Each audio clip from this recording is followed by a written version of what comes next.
लखन सकोप बचन जे बोले, डगमगानी मही दिग्गज डोले। सकल लोग सब भूप डेराने, सियहि हर खुजन कुस कुचाने।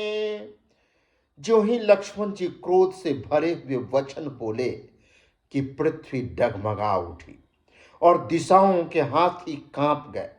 सभी लोग और सब राजा डर गए। सीता जी के हृदय में हर्ष हुआ और जनक जी सकुचा गए। गुर रघुपति सब मुनि मन माही, मुदित भय पुनि पुनि पुल काही।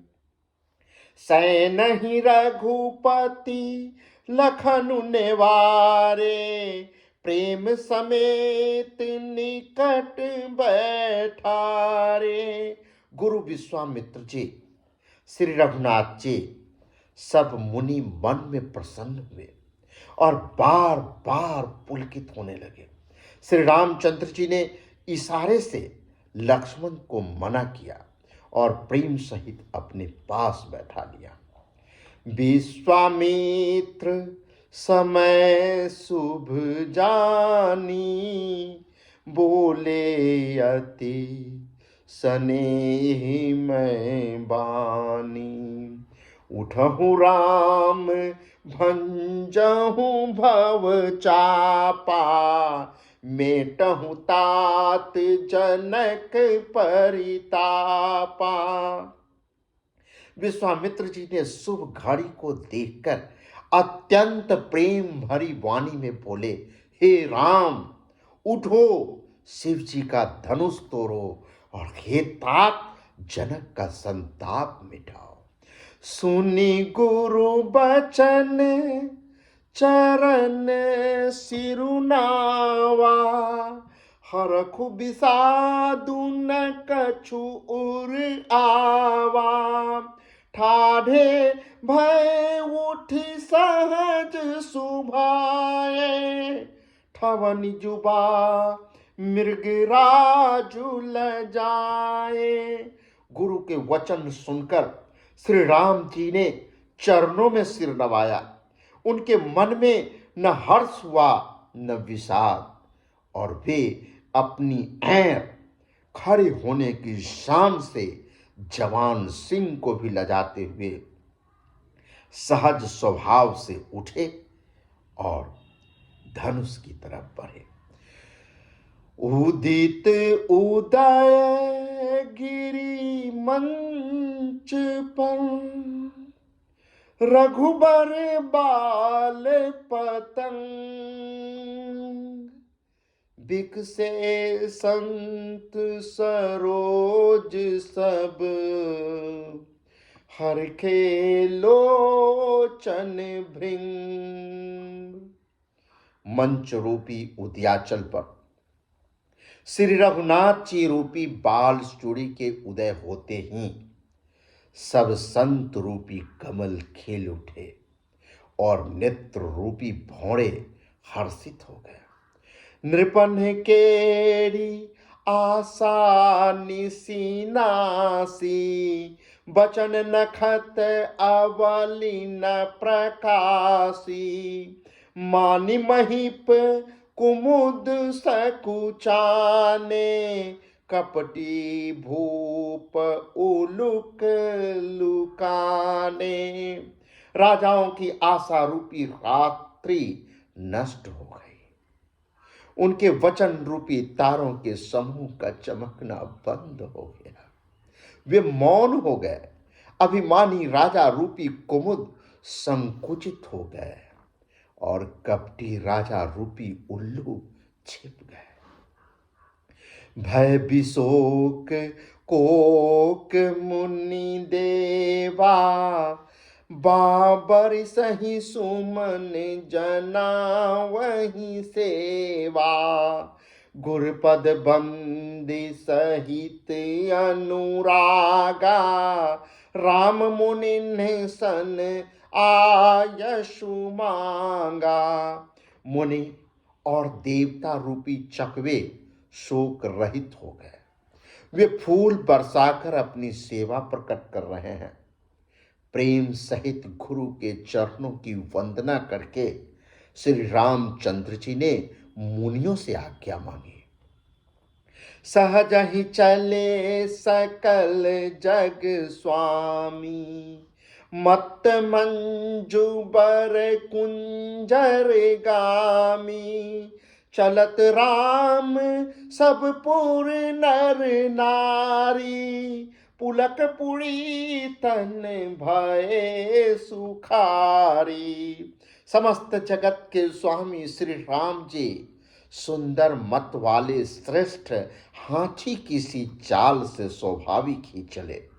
श्री रामचंद्र जी के चलते ही नगर भर के सब स्त्री पुरुष सुखी हो गए और उनके शरीर रोमांच से भर गए। बंदी पितर सुर सुकृत संभारे, जो कछु पुण्य प्रभाव हमारे। तो शिव धनु मृणाल की नाई, तो रहु राम गणेश गोसाई। उन्होंने पितर और देवताओं की वंदना करके अपने पुण्यों का स्मरण किया। यदि हमारे पुण्यों का कुछ भी प्रभाव हो तो हे गणेश गोसाई, रामचंद्र जी शिव जी के धनुष को कमल की डंडी की भांति तोड़ डाले।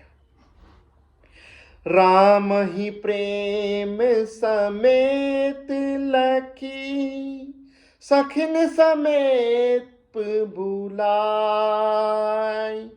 सीता मातु स्नेह बस, बचन कहीं बिलखाई। श्री रामचंद्र जी को वात्सल्य प्रेम के साथ देखकर और सखियों को समीप बुलाकर सीता जी की माता स्नेहवश विलख कर विलाप करती हुई ये वचन बोली। सीता जी की माँ क्या कह रही हैं? सखी सब कौतुक देख निहारे, सखी सब कौतुक देख निहारे। जेऊ कहावत ही तू हमारे, को न बुझाई कहीं गुर पाही। ए बालक असी हठ भली नाही। हे सखी, ये जो हमारे हितु कहलाते हैं वे भी सब तमाशा देखने वाले हैं। कोई भी इनके गुरु विश्वामित्र को समझाकर नहीं कहता कि ये राम जी बालक हैं। इनके लिए ऐसा हठ अच्छा नहीं। जो धनुष रावण और बाण जैसे जगत विजयी वीरों के हिलाए न हिल सका, उसे तोड़ने के लिए मुनि विश्वामित्र जी का राम जी को आज्ञा देना और राम जी का उसे तोड़ने के लिए चल देना रानी को हठ जान पड़ा। इसलिए वे कहने लगी कि गुरु विश्वामित्र जी को कोई समझाता भी नहीं। रावण बाण छुआ नहीं चापा, हारे सकल भूप करी दापा। सो धनुराज कुंवर कर देही, बाल मराल की मंदर लेही। रावण और बाणासुर ने जिस धनुष को छुआ तक नहीं और सब राजा घमंड करके हार गए, वही धनुष इस सुकुमार राजकुमार के हाथों में दे रहे हैं। हंस के बच्चे भी कहीं मंदराचल पहाड़ उठा सकते हैं। भूप सयानप सकल सिरानी, सखी विधि गति कछु जाति न जानी, बोली चतुर सखी मृदुबानी, तेजवंत लघु गनियन रानी। और तो कोई समझाकर कहे या नहीं, राजा तो बड़े समझदार और ज्ञानी हैं, उन्हें तो गुरु को समझाने की चेष्टा करनी चाहिए थी, परंतु मालूम होता है राजा का भी सारा सयानापन खत्म हो गया। हे सखी, विधाता की गति कुछ जानने में नहीं आती। यूं कहकर रानी चुप हो रही। तब एक चतुर राम जी के महत्व को जानने वाली सखी कोमल वाणी से बोली, हे रानी, तेजवान को देखने में छोटा होने पर भी छोटा नहीं गिनना चाहिए। कह कुभंज कह कुंभज कह सिंधु पारा, सो से उसुज सुसकल संसारा। रवि मंडल देखत लघु लागा, उदयता सुति भुवन तम भागा। कहा घरे से उत्पन्न होने वाले छोटे से मुनि अगस्त्य, और कहा अपार समुद्र, किंतु उन्होंने उसे सोख लिया जिसका सुयश सारे संसार में छाया हुआ है। सूर्यमंडल देखने में तो छोटा लगता है, पर उसके उदय होते ही तीनों लोकों का अंधकार भाग जाता है। मंत्र परम लघु जासु बस, विधि हरिहर सुर सर्व। महामत गजराज कहूँ, बस कर अंकुश खर्व। जिसके वश में ब्रह्मा, विष्णु, शिव और सभी देवता हैं, वह मंत्र अत्यंत छोटा होता है। महान मत वाले गजराज को छोटा सा अंकुश वश में कर लेता है। काम कुसुम धनु सायक लिन्ने, सकल भुवन अपने बस किन्ने। देवी तजिया संसंवस जानी, भंजब धनु सुराम सोनु रानी। कामदेव ने फूलों का ही धनुष बाण लेकर समस्त लोकों को अपने वश में कर रखा है। हे देवी, ऐसा जानकर संदेह त्याग दीजिए। हे रानी, सुनिए, रामचंद्र जी धनुष को अवश्य ही तोड़ेंगे। सखी बचन सुनी भय परतीति, मिटा बिसादु बढ़ी अति प्रीति। तब राम ही बिलो की बैदेही, सभय हृदय बिनवती जही तेही। सखी के वचन सुनकर रानी को श्री राम जी के सामर्थ्य के संबंध में विश्वास हो गया। उनकी उदासी मिट गई और श्री राम जी के प्रति उनका प्रेम अत्यंत बढ़ गया। उस समय श्री रामचंद्र जी को देखकर सीता जी भयभीत हृदय से जिस तिस देवता से विनती कर रही है।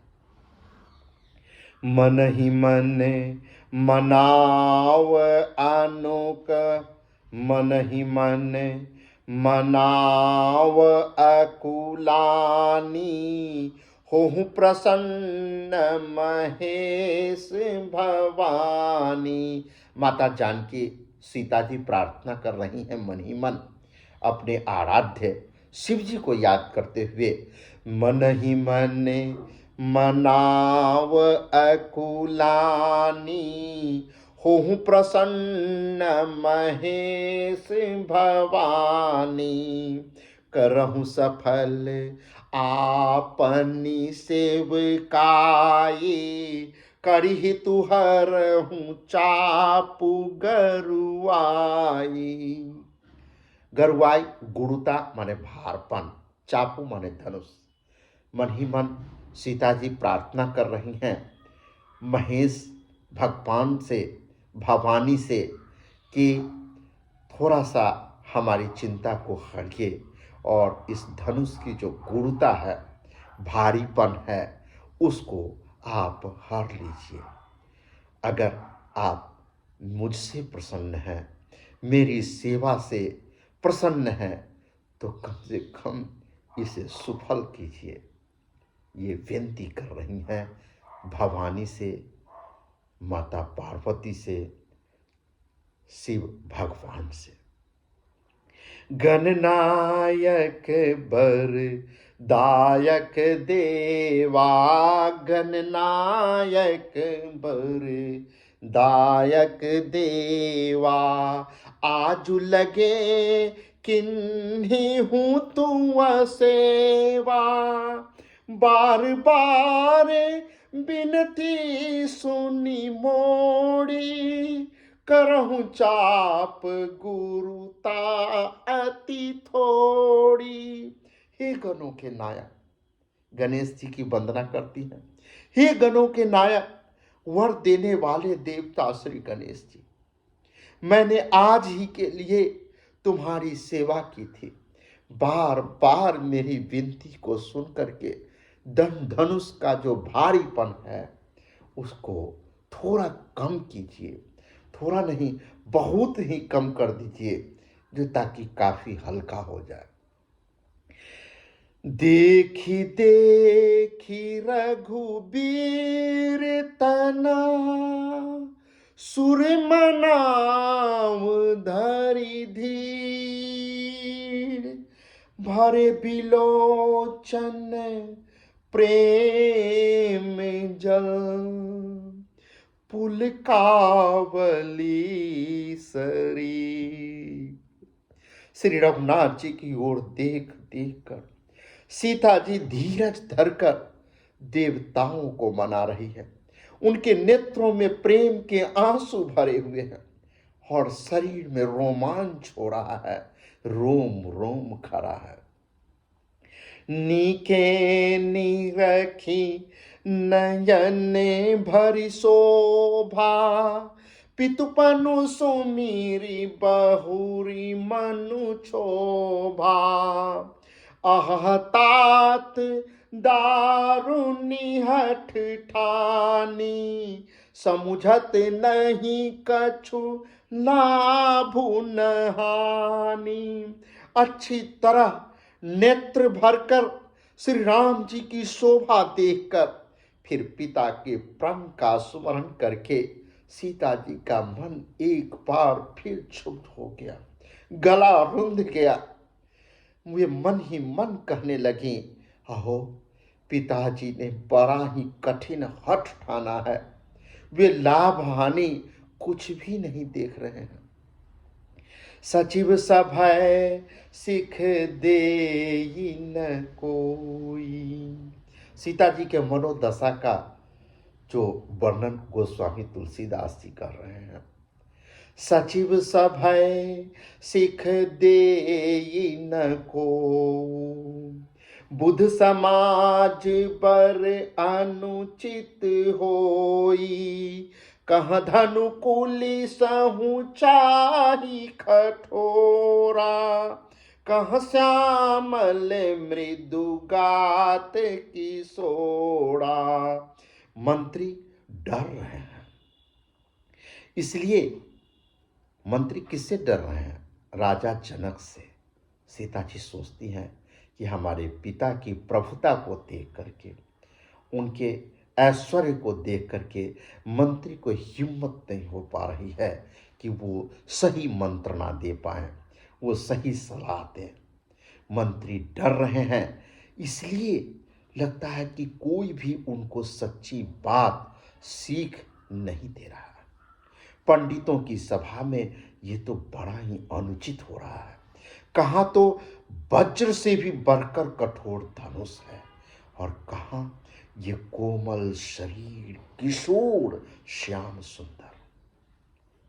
विधि के ही भांति धरो उर्धीरा, सिरस सुमन कन बेधिया हीरा।